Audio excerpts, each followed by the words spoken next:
இது மாதிரி பண்ணுவானுங்க. உள்ள தம்பி ஃபோனை நோண்டுக்கு வீட்டுக்கு கொல்லப்புறமா இருக்கிற மண்ணை நோண்டியிருந்தா கூட கிணறு அடிச்சிருக்க. என்னப்பா அதை கவலையில் புலம்பிட்டே வர மாதிரி இருக்கு. நாட்டில் எவ்வளோ கவலை இருக்குது. இந்த வாட்ஸ்அப் குரூப்பால் அந்த கவலை இன்னும் கூடுது. அதாவது நம்மளை கவலை சூழ்ந்துச்சுன்னா அதை மறக்கிறதுக்கு நமக்கு பிடிச்ச வேறு ஏதாச்சும் வேலையை செஞ்சிடணும். அதுதான் புத்திசாலித்தனம். உனக்கு தெரியாதா நான் கவலையை எப்படி மறப்பேன்னு? சாப்பாட்டில் தான் என் கவலையெல்லாம் மறப்பேன். அதான் தெரியுமா, கவலையை மறக்கலான்னு சொல்லிட்டு ஒரு ஹோட்டலில் போயிட்டு உட்காந்து ஒரு மசாலா தோசை ஆர்டர் பண்ணேன். அப்புறம் என்ன முழுசாக கேளுப்பா, சாப்பிட்ட டேபிளுக்கு எதிரில் ஒரு குழந்தை உட்காந்துக்கிட்டு அந்த அங்கிள் சாப்பிட்ற தோசை தான் வேணும்னு அவங்க அம்மாட்ட ஒரே ஆட்டம். சரி, அந்த அம்மா ஒன்று வாங்கி தரணும் இல்லை வாங்கி தராமல் விடணும். அதை விட்டுட்டு அந்த அங்கிள் சாப்பிட்றது அது வேண்டாம் அப்படின்னு. அப்போ தான் நான் மசாலாவை குழைக்கிறேன். அந்த வார்த்தையை கேட்டதுக்கு அப்புறம் சாப்பிட முடியுமா? அது சரிதான். அதான் கிளம்பி வந்துட்டேன். சரி விடுங்க, வீட்டில் போய் சாப்பிடுங்க. வீட்டுக்கு போய் சாப்பிட்லாம் தான். இந்நேரத்துக்கு போனால் வீட்டில் கறி குழம்புன்னு ஒன்று இருக்கும். ஆனால் அது கறி குழம்பே கிடையாது. கறி குழம்பு தாங்க சொல்லுவாங்க. அதுக்கு வேறு என்ன பேர் இருக்க முடியும்? அது செய்யும் போது நீ சொல்கிற மாதிரி கறி குழம்பு தான். ஆனால் மதியமே இருந்த கறியெல்லாம் பொறுக்கி காலி பண்ணுறோமா, சாயந்தரம் வெறும் குழம்பு தான் இருக்கும். ஆனால் அதுக்கு பேர் மட்டும் கறி குழம்பு. இதெல்லாம் என்ன பேச்சு அது? சரி, அப்படி ஏதோ கவலைன்னு புலம்பிட்டு வந்து என்ன கவலை உனக்கு? நான் பாட்டி செவனேன்னு இருக்கேன். என்ன ஒரு வாட்ஸ்அப் குரூப்பில் பிடிச்சி போட்டானுங்க நம்ம ஃப்ரெண்ட்ஸு. அதுக்கு என்ன கேட்கவும் இல்லை, ஒன்றும் இல்லை. அதில் என் பேர்லாம் சேர்த்துக்கிட்டு குரூப் ஃபார்ம் பண்ணிட்டாங்க. நம்மளை சேர்க்கறதுக்கு நம்மகிட்ட சொல்ல மாட்டாங்க, நம்மளை தூக்குறதுக்கு நம்மகிட்ட சொல்ல மாட்டாங்க. அது நல்லா தான் போயிட்டு இருந்துச்சு. திடீர்னு குரூப்போட தூக்கி விட்டாங்க. அது எவ்வளோ பெரிய அவமானம். என்ன கூட தான் இன்னைக்கு என்னோடய ஃப்ரெண்ட்ஸ் என்ன வாட்ஸ்அப் குரூப்லேருந்து தூக்கிட்டாங்க. இதுக்கெல்லாமா கவலைப்படுற அளவுக்கு நமக்கு என்ன சும்மாவா இருக்கும்?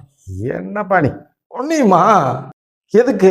அது ஒரு ஆக்டிவான வாட்ஸ்அப் குரூப்பு. ஏதாச்சும் போட்டுக்கிட்டே இருப்பாங்க.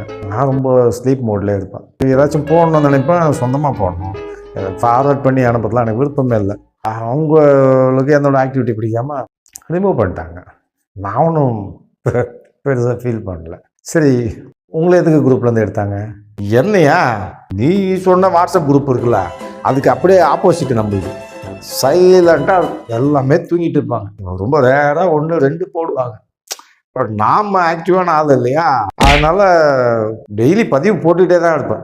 குறைஞ்சபட்சம் ஒரு நாளைக்கு 3 பதிவாவது கட்டாயம் போட்டுருவோம். பதிவு என்ன ஒரு அழகான தமிழ் வார்த்தை இல்லை? இதெல்லாம் இங்கிலீஷில் போஸ்ட்டுன்னு சொல்கிறாங்க. என்னடா இது அமைதியாக வச்சுருக்கோம் குரூப்பை, இந்த ஆள் குப்பைத்தனமாக போடுறாப்லேன்னு சொல்லி எம்மளை அவங்களுக்கு வருத்தம். ஆனால் நான் குப்பைத்தனமாலாம் போட மாட்டேன். அற்புதமான படங்களோட பதிவு போடுவேன். அப்படி என்னெல்லாம் பதிவு போடுவேப்பா நீ?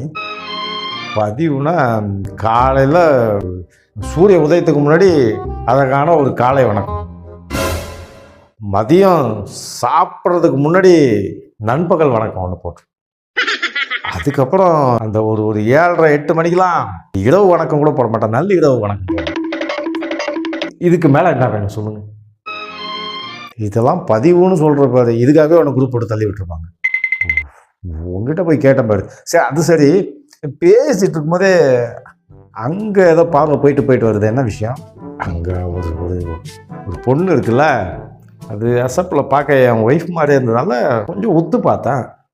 உன்னை பற்றி எனக்கு தெரியாதா? அவங்க உன்னோட ஒய்ஃப் மாதிரி இல்லைனாலும் நீ பார்த்து தான் இருக்க. நீ இன்னும் மாறவே இல்லை.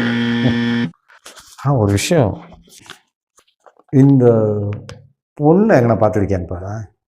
பொண்ணா? உங்கள் ஏரியா தான். நம்ம ரிலேஷனில் ஒரு பையனுக்கு அலையன்ஸ் பார்க்குறாங்க. பொண்ணு எங்கே பார்த்த மாதிரி இருக்கான்னு பாரு. உனக்கு ஏதாவது தெரிஞ்சவங்களா கூட இருக்கலாம். பொண்ணு பார்க்குறீங்களா? இல்லையே, நம்ம ஏரியான்னு சொல்கிறேன். இந்த பொண்ணு நான் பார்த்ததே கிடையாது. சரி, நான் வேணா விசாரிச்சு சொல்கிறேன். அப்படியா? விசாரிக்கலாம், வேணாம் விடு, இதுவே போதும். ஏன்பா ஒரு பொண்ணு ஃபோட்டோவை பார்த்து இந்த பொண்ணு எனக்கு தெரியலன்னு நீ சொன்னாலே அது நிஜமாவே நல்ல பொண்ணாக தான் இருக்கும். நீ கிளம்பு.